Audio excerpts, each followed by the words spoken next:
One of the reasons why many people theorize, speculate, hypothesize that Candace attacks Erica is because she secretly loved Charlie Kirk. Now, of course, we're all speculating, and I think we're just asking questions, as people like to say, as they like to say. And I've always said I've said that from the early onset, that was the reason why. But I think this gentleman did a much better job explaining it, maybe because he's a doctor, I don't know. But it's Dinesh D'Souza. And in the video that he did, it's called Charlie's Angels. He explained, and I don't know how I missed this, because this is the same video where he interviews Dr. Bob, who is the donor that pulled money from Turning Point. So I don't know how, maybe I was just focused on Dr. Bob and I didn't pay attention to this, whatever. So he does a little segment and explains his theory about Candace secretly having emotional feelings for Charlie Kirk. And he explains it so much better. I was like, you know what? I'm gonna bring this on and I'm just gonna let y'all hear it. So shout out to Dinesh D'Souza. If you're interested, the full video is down in the description of this video. So please go check him out. Definitely support what he's doing over there. So let's bring this in. I just want to hear what y'all think about it. So let's bring it on. Let's go. I also know people who are very close to Charlie and were and are very close to Candace. And through them, I believe I figured out what's going on with Candace and Charlie and Erika. It's a dark triangle of a familiar sort, but with distinctive elements. Consider the story of a young man who becomes hugely successful through his entrepreneurial genius, his gift of the gab, and his organizational skills. He creates a huge organization, absolutely blowing away other conservative youth organizations. In the process, he befriends Trump and Vance, and he creates a massive donor network. He becomes Charlie Kirk. But Charlie Kirk is, in some respects, an awkward fellow. He has lots of male buddies, but he doesn't relate romantically to women. I know this from an elderly lady who's one of Charlie's big supporters and was also a longtime friend. She came on board with Charlie from the earliest days. She tried to set Charlie up with a number of young women from prominent families, including the Charles Schwab family, but she says none of the women were interested. Their common complaint, quote, "Charlie's a nerd. I don't have any chemistry with him." Charlie was a successful guy who hadn't found a woman to marry. This is not to say he didn't have women friends. He did, but he related to them as buddies. Hey, they might as well have been male. Charlie talked to them like business associates in some cases and like locker room pals in other cases. Now, Candace was in the latter category. She was a close locker room buddy of Charlie's. They hung out a lot. They swapped messages. They confided in each other. But here's the key point. For Charlie, Candace was merely a buddy, kind of like Tyler Boyer or Andrew Colvett. These guys, whom I also know, are now two of the key figures running Turning Point. Charlie would no more think of making the moves on Candace than he would think of making the moves on Tyler or Andrew. Charlie's relationship with Candace was, from Charlie's point of view, platonic. But from Okay, so I think most people can see that. If they were just looking at Charlie Kirk just being fair and reasonable, he did seem kind of awkward around the ladies. He didn't seem like a ladies' man, if you will. So now let's see, and let's transition to maybe how Candace felt about Charlie.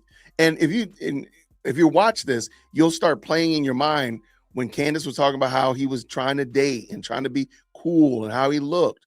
It almost sounds like she's trying to make it sound like she herself was not, like she was separate from him. When she says he was like a little brother to her, it sounds like she's working hard to make that claim. You know what I mean? It sounds like she's trying to make it sound like that. Like, oh, no, that's just my little brother. It seems like that. So anyway, shout out to Dinesh. And if you just jumped in, this video that I'm looking at, Charlie's Angels by Dinesh D'Souza, is down in the description. I don't know how I missed this. I really don't. Candace's point of view, not platonic, or at least not according to my sources. Candace was definitely interested in Charlie. Candace saw Charlie as some kind of cosmically important figure, just like her. Candace has made some strange references to how both she and Charlie had extraterrestrial powers. Maybe Candace thought the two of them were celestial beings placed on Earth to find each other. And then, horror of horrors, Charlie picks Erika.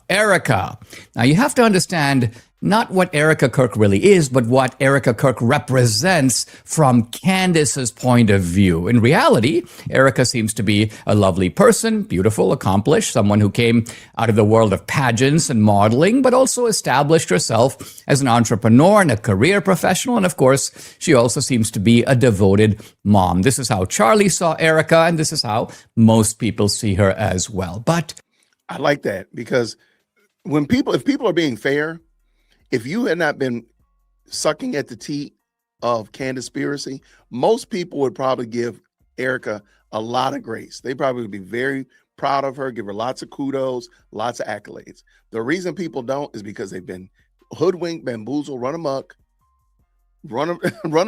by Candace. That's it. Most people probably would never have said the things that they're saying about Erica if it hadn't been for Candace. All right, let's keep it going. Let's go. not Candace. From Candace's viewpoint, Erica is a nobody. What does she know about politics, this Arizona beauty queen? She's a bimbo. She's a peasant. She's completely removed from the brightly illuminated celestial realm inhabited by special creatures like Candace and Charlie. Besides, how did Erica jump out from behind the curtain and grab this guy? Why on earth did he go for her? After all, he and Candace had been close for so long. I believe Candace came to the conclusion that Charlie was hers by destiny, by divine right. And the fact that Charlie and Erica ended up together was more than she could bear. Candace has always been somewhat unhinged, but now she went completely berserk. She was inconsolable in her rage. She developed a vendetta. Envy is a very powerful force in human nature. I'm reminded of Othello, Shakespeare's great saga about the fruits of envy. In Othello, the envious man is Iago, and in the play, he expresses the nature of envy powerfully, but not in a line about Othello, but rather about another attractive figure, Cassio. Iago says of Cassio, "He hath a daily beauty in his life that makes me ugly." And Iago plots his vendetta against both Cassio and later Othello. Now, part of Iago's dark cleverness is to recognize things that are true, but that public opinion cannot acknowledge. Iago knows, for example, that Othello is black, and that makes him strange, controversial, even repulsive in Christian Venice. But you can't say that, not even then, not even there, because Othello is also a war hero. But Iago plays on Othello's blackness to carry out his plot against him. Now, Candace, like Iago, knows that there is a public mythology about Charlie and Erica that developed after Charlie's assassination. It's not that different from what happened to JFK. Suddenly, after the assassination, JFK became this wonder boy. His wife became the paragon of beauty and culture. None of this was actually true. Camelot was a public myth. Same with Charlie and Erica. They've been canonized into something far more than they were. Candace sees behind that veil. Her attack on Erica is based on the premise, let me show you the real Erica behind the veil of public sanctimony. This is the key to the fascination with Candace's Bride of Erica series. From the point of view of her devotees, Candace is exposing the real Erica. Candace, like Iago, has a vendetta, but against whom? The conventional view is that Candace is Okay, so this is where I was like, wow, I've said it. So I want you to think, who does Candace have beef with? Who does she have issue with? Is it Erica?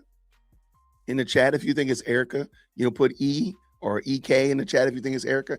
But if you think it's Charlie, put CK in the chat. Who does she really have issue with? Who is she mad at? And then, okay, all right. Do you think it's Erica? Do you think it's Charlie? Who do you think she's mad at? Everyone. Well, I mean, there's that. Both. Okay. All right. So I've said that I thought she was most mad at Erica. She's mad at everybody. LOL. All the K's, everybody. If your last name is Kirk, she's mad at you. Okay, I got you. Okay. But think about it. And Dinesh said it before. She saw herself and Charlie as equals. She saw herself and Charlie as, he didn't say soulmates, but like they were destined to be together. So Charlie made a pick for somebody that wasn't her, that she sees as lesser. So what did Charlie do? He betrayed her. So her issue actually is with Charlie. And that makes so much, again, I've said it, so I'm not trying to give myself kudos at all. I said it, but Dinesh made it so much clearer. I'm like, oh, I could give him shots for that. So she hates everybody. Y'all are wild. But it makes perfect sense why she's mad at Charlie, why she's upset with Charlie. It's not because he betrayed her by choosing Erika. That makes sense. So she's not mad at Erika per se. She's mad at Charlie for choosing Erika. Therein is the problem. Conducting a character assassination campaign against Erika. Most of the comments I see from Candace's critics are focused on protecting Erika's reputation. But this, I think, misses the point. From Candace's point of view, nothing could be more obvious than Erika wanting Charlie. Why wouldn't she want to marry the prince? The real mystery is why Charlie wanted Erika and chose Erika over Candace. Why did Charlie make Erika Charlie's angel? I think I know the answer to that. Charlie recognized Candace's talent, her dark energy, but he also knew he didn't want it in his home. Charlie might have been awkward, but he was, in a way, wise. He knew that Erika would be a nicer, prettier, more stable life partner than Candace could ever be. Imagine being married to Candace. Imagine being her husband. Imagine life in that household. Yeah, I'd like to be a fly on that wall. I bet I'd have enough gossip to last a lifetime. So if you think about it, just think about it. Think about how different Charlie Kirk is from George Farmer, whom Candace actually married. Think about how different those two men are. So again, just just asking the questions, speculating if Candace really wanted Charlie Kirk, but she married somebody so different in the form of George Farmer. Look what she got. And look what marrying George Farmer got her. It's just something to consider. Let's go. Yet for Candace, Charlie's decision to choose Erika was the real betrayal. What I'm suggesting, and this is merely my psychological take on a strange and complex subject, is that Candace's target is not Erika, but Charlie. Candace's vendetta is against Charlie. Charlie's my friend. That's what Candace says repeatedly. She implies she's doing it all for Charlie. But that is the great deception here, worthy of Iago. Charlie was her friend.